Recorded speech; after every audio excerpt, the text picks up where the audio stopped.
The Bermuda Triangle. The very name conjures images of lost ships, vanished aircraft, and unexplained mysteries. For decades, this expanse of the Atlantic Ocean, roughly bounded by Bermuda, Florida, and Puerto Rico, has been shrouded in legend and speculation.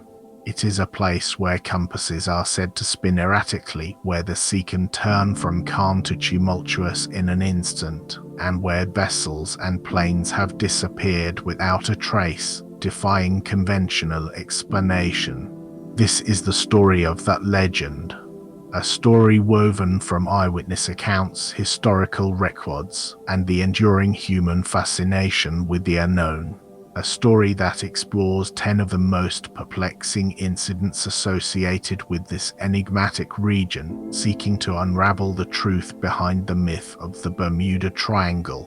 Part 1: The Genesis of Mystery. The whispers began long before the maps officially charted the treacherous expanse we now know as the Bermuda Triangle. Even in the time of early exploration, when mariners navigated by the stars, by the currents, and by the courage of their convictions, there were tales of ships swallowed whole by the sea, of compasses spinning with feverish abandon as if mocking the very notion of direction, and of an unsettling emptiness, a profound and eerie silence, where once there had been sails billowing in the wind and the lively sounds of seafaring men. These were not mere yarns spun by drunken sailors in dimly lit taverns, exaggerated for the amusement of their fellows, but rather accounts passed down through generations, growing with each retelling, each disappearance, each brush with the unknown, accumulating an almost supernatural weight. Christopher Columbus, on his maiden voyage to the New World in 1492, a journey itself fraught with peril and uncertainty, a venture into the uncharted abyss that stretched beyond the known world, chronicled in his log strange anomalies as his fleet traversed these waters. He spoke not only of a great flame of fire falling into the sea, a celestial event that filled his crew, already on edge in this alien environment, with a mixture of awe and dread, a sense of witnessing something divine or perhaps demonic, but also of bizarre fluctuations in his compass readings. He noted that the needle, instead of pointing steadily towards the North Star, their constant guide and reassurance, swung wildly, erratically, as if caught in the grip of some unseen force, a force that defied the laws of magnetism and challenged their understanding of the natural world. This observation, in particular, baffled the seasoned navigators aboard his 3 ships: the Santa Maria, the flagship, a sturdy and reliable vessel, the Pinta, swift and agile, and the Nina, the smallest but perhaps the most resilient of the 3, who relied on the compass as their guiding light in the vast and trackless ocean. The crew, already on edge due to the long and arduous voyage, the constant threat of storms, starvation, and the unknown dangers that might lurk in these new waters, regarded these events with a mixture of awe and trepidation, whispering of sea monsters with glowing eyes and razor-sharp teeth, of whirlpools that could swallow entire ships in an instant, and of other supernatural perils that might lurk beneath the waves, in the dark and mysterious depths where sunlight could not penetrate. These early accounts, brushed with the fear of the unknown, the terror of being so far from home and at the mercy of the capricious ocean, and the unsettling feeling of being at the mercy of forces beyond human control and comprehension, laid the foundation for the legends that would follow, painting the region as a place where the very laws of nature could be defied, where the ordinary rules did not apply, and where anything, no matter how strange or impossible, might be possible. The indigenous peoples who inhabited the islands bordering the triangle, including the Arawak and Carib tribes, who had lived in harmony with the sea for centuries, developing a deep understanding of its rhythms and its dangers, held their own stories, passed down through generations in the form of oral traditions, myths, and legends.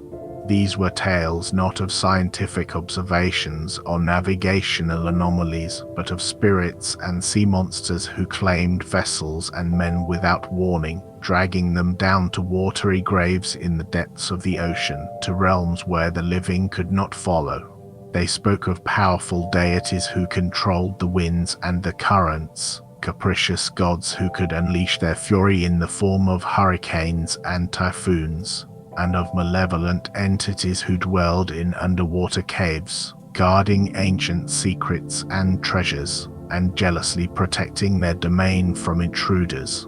It was said that these entities held dominion over a realm where the laws of nature bent to their will, where time and space behaved in unpredictable ways, where cause and effect were not always reliable, and where the veil between the living world and the spirit world was thin and easily breached, allowing spirits and demons to cross over and wreak havoc upon the unsuspecting.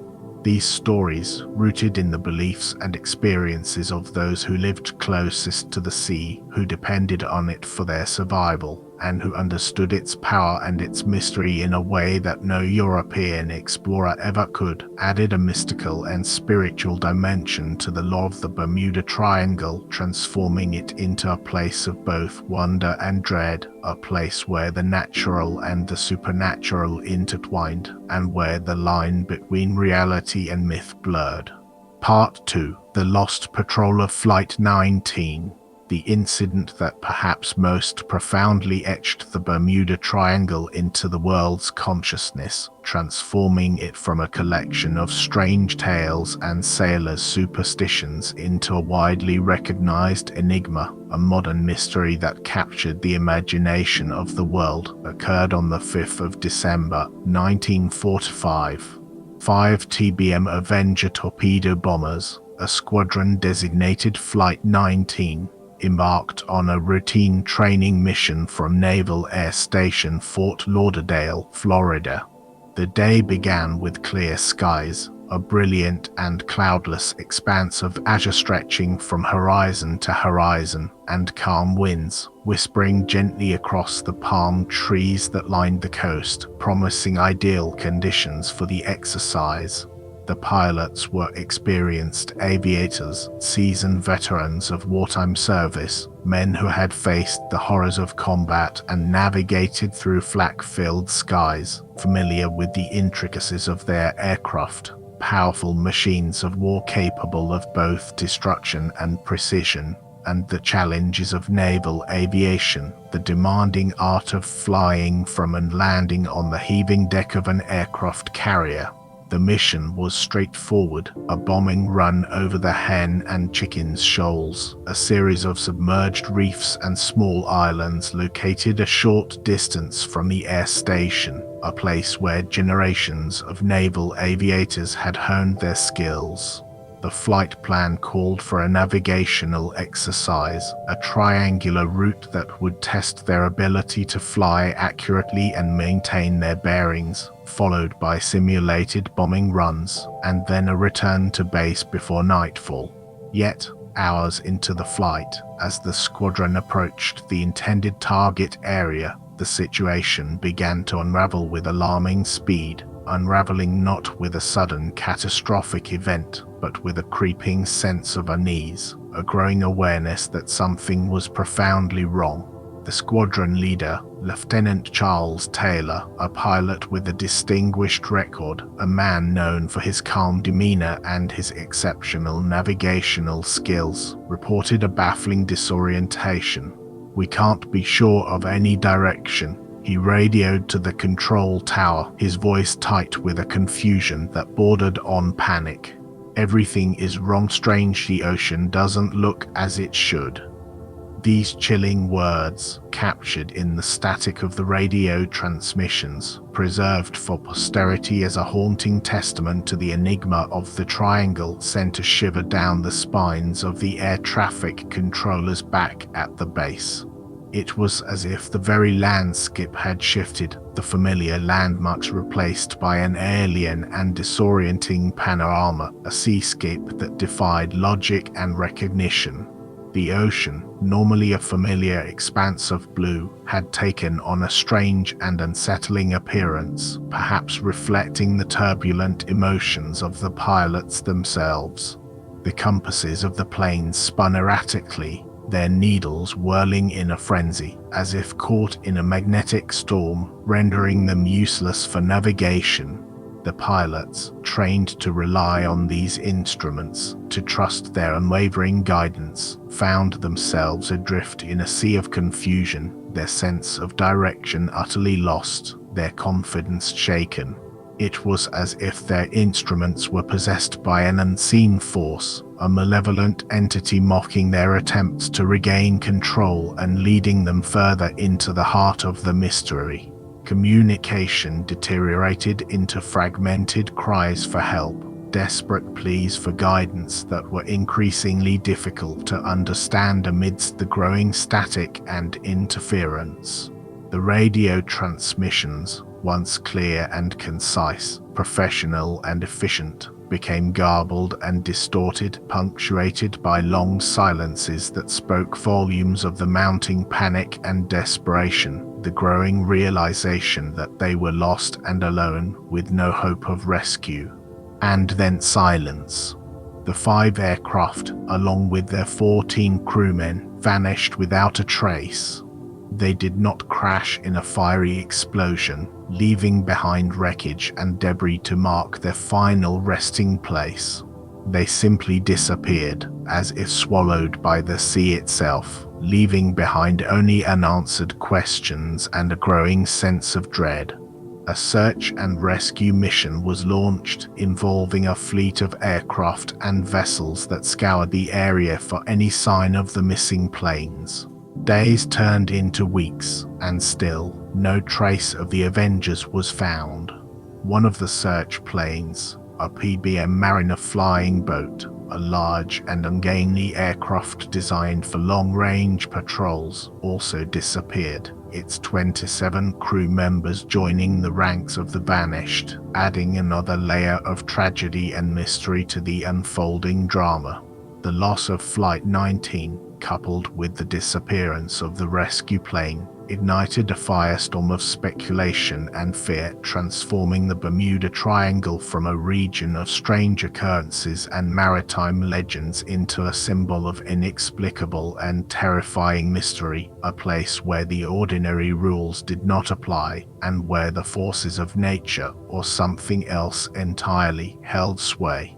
The sheer scale of the loss, the lack of any tangible evidence, and the baffling nature of the disappearances fueled countless theories, ranging from simple pilot error and navigational malfunction to more outlandish explanations involving supernatural forces, extraterrestrial intervention, and even the lost city of Atlantis. Part 3: The Vanishing of the Cyclops. The United States Navy cargo ship USS Cyclops, a massive vessel spanning 542 feet in length, a behemoth of steel and steam, a floating mountain of metal, disappeared in March of 1918, a loss that remains one of the greatest in US naval history in terms of lives lost, and one of the most perplexing maritime mysteries of all time.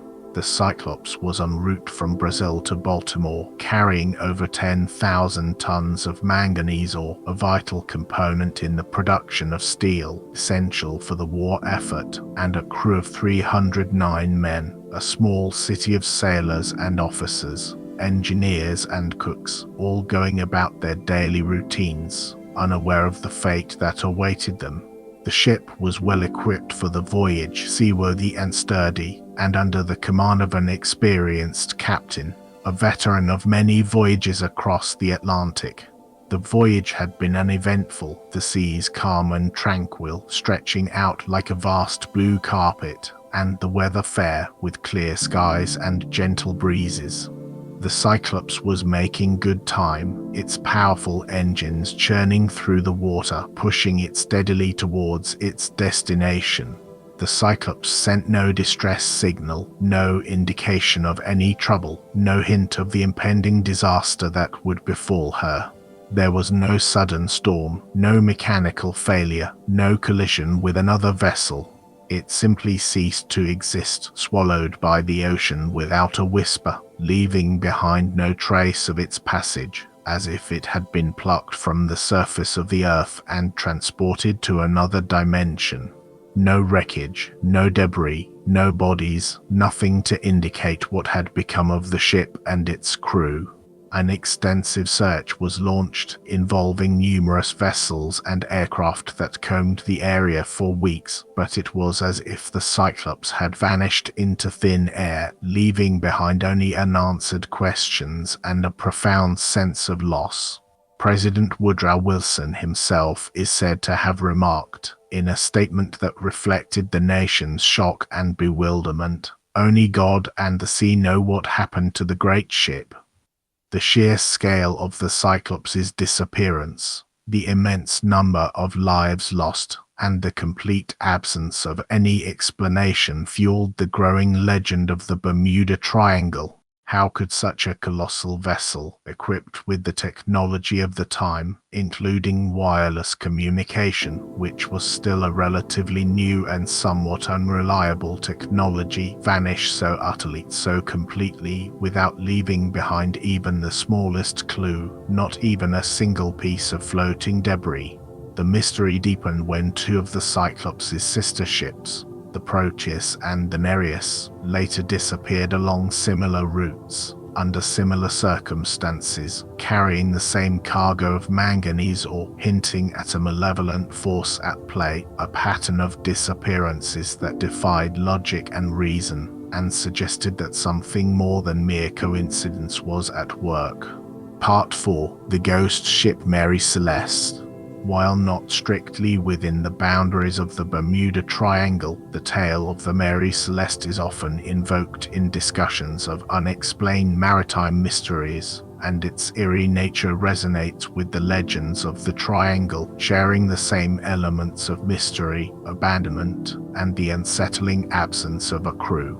In December of 1872, the Mary Celeste, a merchant brigantine with a long and storied history, a veteran of many voyages across the Atlantic, was discovered adrift in the Atlantic, her sails set, billowing in the wind as if eager to reach some unknown destination, her cargo of 1,700 barrels of raw alcohol intact, a valuable and highly flammable cargo, and her seaworthiness unquestionable. The ship was not damaged. There were no signs of a struggle, no indication of foul play or a violent encounter, and yet her crew was gone. The captain's logbook, a meticulous record of the ship's journey, contained entries up to the day before she was found, indicating no immediate distress, no hint of any impending trouble. The last entry was routine, describing the weather as fair and the ship's position, placing it a considerable distance from where it was eventually found. The crew's belongings were still on board, undisturbed, as if they had simply stepped away for a moment and never returned, leaving behind their personal effects as if expecting to return shortly. Clothing, pipes, sea chests, and personal papers all lay in their usual places, untouched by any storm or violence. The ship's papers, including the manifest and the bill of lading, were also found, along with the ship's valuable cargo, which remained untouched. The only thing missing was the crew itself, Captain Benjamin Briggs, his wife, his young daughter, and the 10 crew members, and one of the ship's boats, a small yawl that was typically used for short trips and errands. The fate of Captain Benjamin Briggs, a seasoned and respected mariner, his wife and young daughter, who were accompanying him on this voyage, and the crew remains a chilling enigma. What could have compelled them to abandon a perfectly seaworthy ship, leaving behind their possessions and their valuable cargo, venturing into the unknown in a small boat? Were they victims of foul play, attacked by pirates or mutineers, swept away by a sudden and unexpected storm, or did some other, more inexplicable fate befall them, something that defied explanation and challenged the limits of human understanding? The Mary Celeste, a ghost ship sailing without a soul, a vessel adrift on the ocean, became a symbol of the unpredictable and often unfathomable nature of the sea, a harbinger of the mysteries that the Bermuda Triangle would come to represent, a reminder that even in the age of sail, when ships were the lifeblood of global commerce, the ocean could swallow men and ships without a trace, leaving behind only unanswered questions and a haunting silence. Part 5. The Enigma of the Ellen Austin. In 1881, the Ellen Austin, an American merchant ship sailing the vast expanse of the Atlantic, encountered a derelict vessel adrift in the open sea. The ship was seaworthy, its sails partially set, flapping listlessly in the breeze, its hull sound and intact, and its cargo untouched, suggesting that it had not been ravaged by a storm or any other natural disaster. However, there was no sign of any crew. The ship was a ghost, sailing aimlessly across the ocean, its purpose and destination unknown, its fate a mystery. The captain of the Ellen Austin, a seasoned mariner named Baker, a man who had spent his life on the sea and thought he had seen it all, was both intrigued and cautious, eager to salvage the abandoned vessel and claim it as a prize, a valuable reward for his discovery, but also wary of a possible trap or some unseen danger. He placed a prize crew, a contingent of his own trusted sailors, aboard the derelict to sail it alongside his own ship. The idea was to bring both ships into port where the derelict could be properly inspected and its ownership determined, and where Captain Baker could claim his rightful reward. For a time, the two ships sailed in tandem, the Ellen Austin and its ghostly companion, their crews exchanging signals and maintaining a watchful eye on each other, a strange and surreal procession across the vast and empty ocean. But then, under mysterious circumstances, the derelict vanished. One moment it was there, sailing steadily alongside the Ellen Austin, its sails catching the wind, its hull cutting through the waves, and the next it was gone, swallowed by the vastness of the ocean as if it had never existed. The crew of the Ellen Austin searched for days, scouring the area for any sign of the derelict, but there was no sign of it, no wreckage, no debris, nothing to indicate what had become of it. Captain Baker and his crew were left to wonder what had become of the ship and the prize crew he had placed aboard, whether they had been lost in a sudden storm or whether something more sinister had occurred.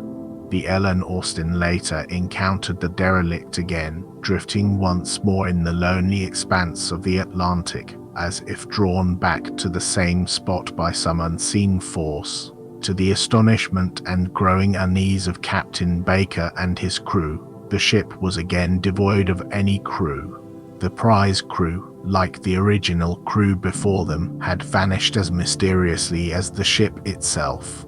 This ghostly reappearance and disappearance of the crewless ship, a vessel sailing in a perpetual state of abandonment, its fate intertwined with that of those who attempted to claim it, added another layer of spectral mystery to the already growing lore of the region, feeding speculation about phantom ships, supernatural forces, and the capricious nature of the sea, a reminder that the ocean could be both alluring and deadly, and that its mysteries were often best left undisturbed. Part 6. The disappearance of the Star Tigers and Star Ariel. In the years following the Second World War, as the world recovered from the devastation of global conflict, the age of aviation brought new mysteries to the Bermuda Triangle, transforming it from a purely maritime enigma, a realm of lost ships and drowned sailors, into a place where both sea and sky held unexplained dangers, where the very air itself seemed to conspire against those who dared to traverse it. The disappearances of the Star Tiger and Star Ariel, sister aircraft belonging to British South American Airways, added an aerial dimension to the maritime legends, demonstrating that the triangle's reach extended beyond the ocean's surface, that its mysteries were not confined to the depths of the sea. The Star Tiger, a large four-engined Aviatura Roman four-passenger aircraft, a majestic bird of the skies, vanished on a flight from Santa Maria in the Azores, a Portuguese archipelago in the mid-Atlantic, to Bermuda, a British territory known for its pink sand beaches and its role as a navigational waypoint, on the 30th of January 1948, with 31 people on board, including a distinguished war hero, Air Marshal Sir Arthur Cunningham, and other prominent passengers.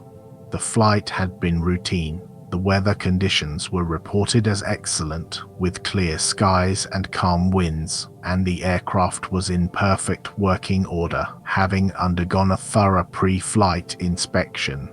The last message from the Star Tiger was a standard position report sent shortly before it was expected to arrive in Bermuda. The pilot reported that the flight was proceeding normally and that all systems were functioning as expected. Then, silence. The Star Ariel, also an Aviatura Roman 4, disappeared on a flight from Bermuda to Kingston, Jamaica, a vibrant island nation in the Caribbean, on the 17th of January 1949, less than a year after the loss of the Star Tiger. The Star Ariel was carrying 20 people, including crew members and passengers, and like its sister aircraft, it was flying in good weather and had reported no problems. The last communication from the Star Ariel was a brief message indicating that the flight was proceeding normally and that the crew anticipated a smooth and uneventful journey. And then, it too vanished. Both aircraft were modern airliners, equipped with the latest navigational technology, including radar and radio communication systems, and flown by experienced crews, seasoned pilots who had navigated the skies over Europe during the war. Both were carrying passengers, people from all walks of life, embarking on journeys for business or pleasure, their lives suddenly and inexplicably cut short. And yet, both disappeared without a trace, leaving behind no wreckage, no survivors, and no explanation. The sudden and complete vanishing of these two modern airliners, without any distress calls or debris, in conditions that should have posed no threat, deepened the sense of unease and mystery surrounding the Bermuda Triangle, suggesting that whatever forces were at play recognized no distinction between sea and sky, that they could claim victims from the air as easily as from the ocean depths, and that the technology that was supposed to make travel safer and more reliable was no defense against the Triangle's mysterious power. Part 7. The Mystery of the DC-3. In 1948, a Douglas DC-3 aircraft, a workhorse of commercial aviation, a reliable and sturdy plane that had played a crucial role in both war and peace, disappeared en route from San Juan, Puerto Rico, a bustling Caribbean port, to Miami, Florida, a vibrant city on the coast of the United States. The aircraft, carrying 32 passengers and crew, sent a routine all's-well message to air traffic control shortly before it vanished from radar screens. The weather was clear, with unlimited visibility, allowing the pilot to see for miles in every direction, and the aircraft was reported to be in good working order, having undergone regular maintenance and pre-flight checks. The pilot was experienced, familiar with the route and the aircraft. The flight plan was straightforward, a short hop across the Caribbean, and there was no indication of any potential problems. Despite an extensive search involving numerous aircraft and vessels that combed the area for days, no trace of the plane or its occupants was ever found. No wreckage, no debris, no personal belongings, nothing to indicate what had become of the aircraft and the people on board.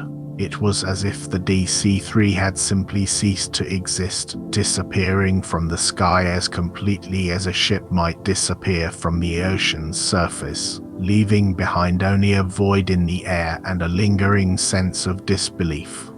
The fact that a modern aircraft, capable of sophisticated communication and navigation, equipped with the technology of the time to ensure safety and efficiency, could disappear so completely in good conditions added to the growing sense of bewilderment and fear associated with the Bermuda Triangle. It challenged conventional explanations, such as pilot error or mechanical failure, which seemed inadequate to account for such a total and inexplicable loss, and fueled speculation about forces beyond human understanding, forces that could defy the laws of physics and render even the most advanced technology useless. How could a plane vanish so utterly, so quickly, without leaving behind any clue, any indication of its fate? Part 8. The Fate of the Marine Sulphur Queen. The Marine Sulphur Queen, a T2 tanker, a massive ship originally built during the Second World War and later converted to carry molten sulphur, a highly volatile and dangerous cargo, vanished in February of 1963. The 600-foot vessel, a giant of the seas, a floating cauldron of liquid fire with a crew of 39 men, sent its last radio message on the 4th of February, reporting its position near the Florida Straits, a narrow passage between the Florida Keys and Cuba, a stretch of water known for its strong currents and its heavy maritime traffic. The message was routine, indicating that the ship was proceeding normally, making its way steadily through the straits, and that all was well on board.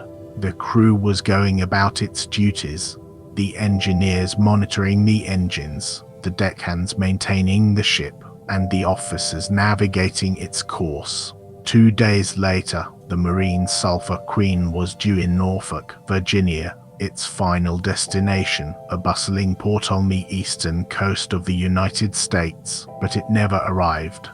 No distress signal was ever received, no indication of any trouble, no mayday call to alert the world that the ship was in danger. The ship simply disappeared, leaving behind only questions and speculation, a void in the shipping lanes, and a growing sense of unease.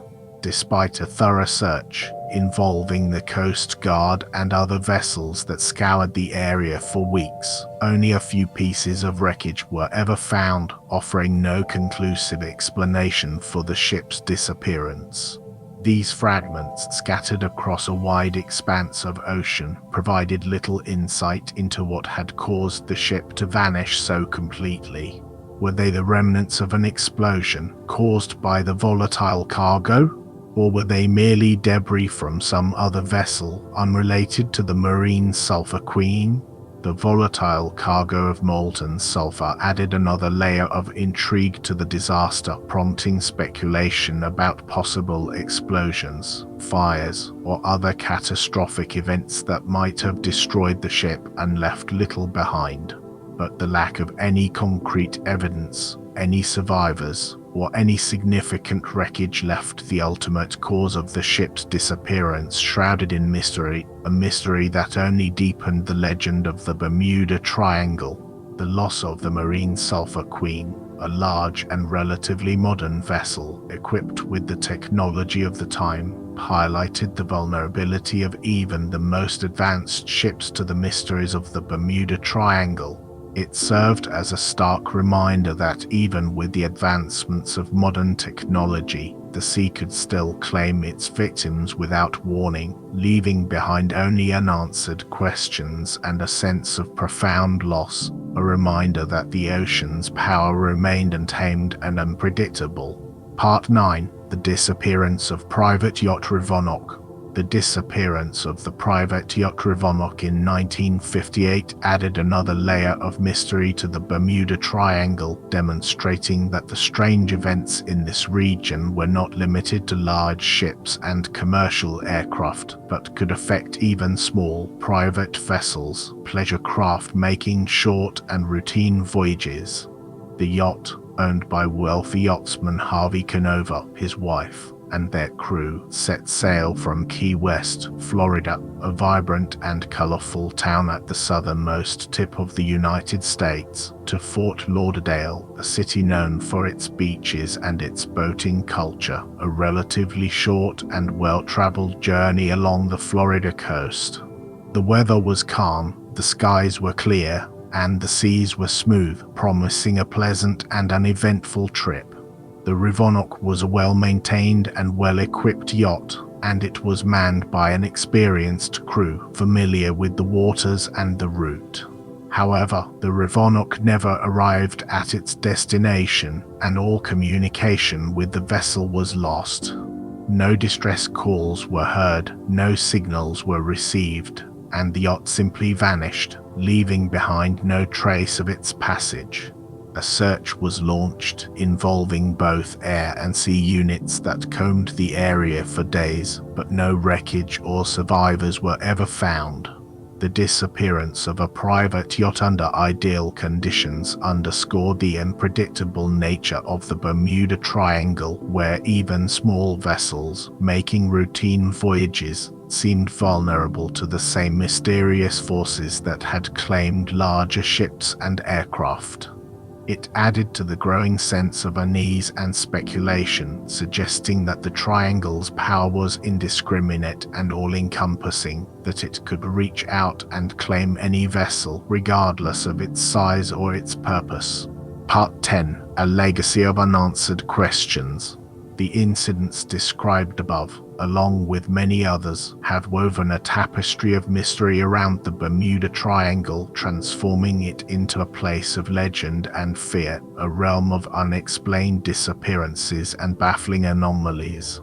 Over the decades, countless theories have been proposed to explain the extraordinary number of disappearances in this region, ranging from the plausible and scientific to the fantastical and supernatural. Some attribute the events to natural causes, citing the unpredictable and often violent weather patterns that can occur in the Atlantic, including sudden and powerful storms that can appear with little warning, rogue waves that can rise up from seemingly calm seas, towering walls of water that can swamp even the largest vessels, and the powerful currents of the Gulf Stream, which can quickly carry debris far from the site of a disaster, making it difficult to locate wreckage or survivors.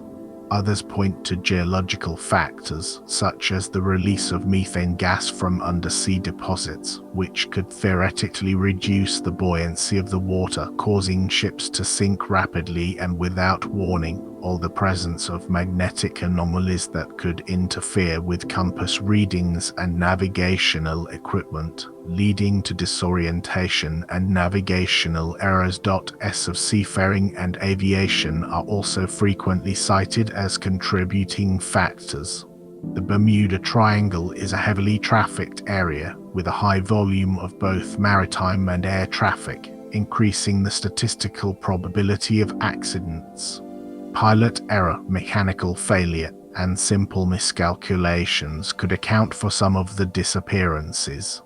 However, these explanations often fall short of accounting for the complete and utter disappearance of vessels and aircraft, the lack of wreckage, and the strange anomalies reported by those who have navigated the triangle, such as compass malfunctions, sudden changes in weather, and a sense of disorientation.